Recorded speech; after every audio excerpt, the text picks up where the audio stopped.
Hello there, beautiful people. Welcome back to the channel. So this is going to be a pretty serious topic. Now, a lot of you guys, probably most of you guys already know that there are certain surveys conducted by pretty prestigious polls, Gallup being one of them, Pew Research being one of them, that looks at the perception of most Muslim people regarding certain social issues. Those surveys are conducted in predominantly Muslim majority countries: Egypt, Pakistan, my homeland, Bangladesh, so on and so forth. The results from those surveys are pretty terrible. They don't make the Muslim population look good at all. There is a new study done at Graz, Austria by a professor named Adnan Aslan. Professor Aslan works at the Islamic Religious Education at the University of Vienna. Professor Aslan interviewed 4,000 asylum seekers, and from that sample of 4,000, he randomly selected 288 respondents.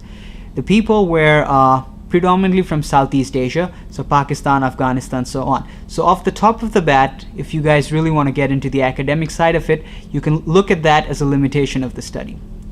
The results of this study is very consistent with the existing studies already available.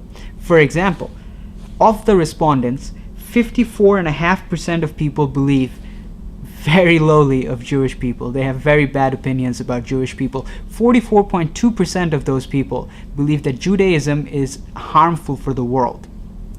Their perceptions regarding homophobia, regarding treatment of apostates, regarding treatment of women is consistent with the existing survey results that we already have from both Gallup and Pew. Now, I will link that study down in the description below. The downside of that is that the study will be in German, so I had to spend a lot of time on Google Translate. If you guys look online, you'd also be able to find the same study in Slovenian and Hungarian. So if you are more proficient in those languages, you can look that up.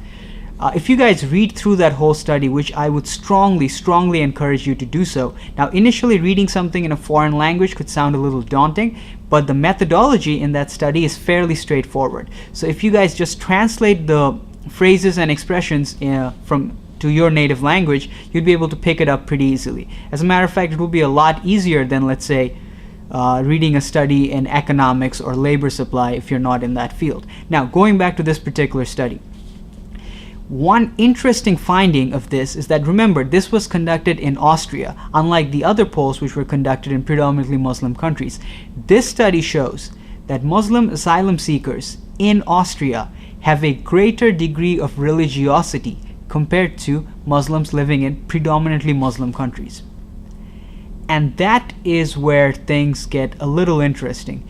And this is probably, Professor Aslan describes this as a really strong case for assimilation. See, not only do these people have certain, and when I say these people, I'm talking about aggregates. Obviously, this does not refer to the entire group of asylum seekers, but I'm talking about aggregates, I'm talking about averages.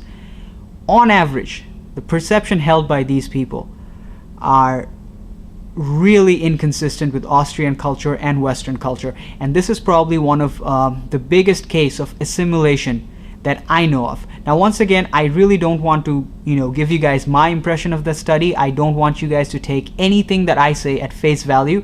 The study will be in the description below, and I would strongly urge you to read through it yourself. Thank you guys so much for your time. I'll see you guys next time. Take care.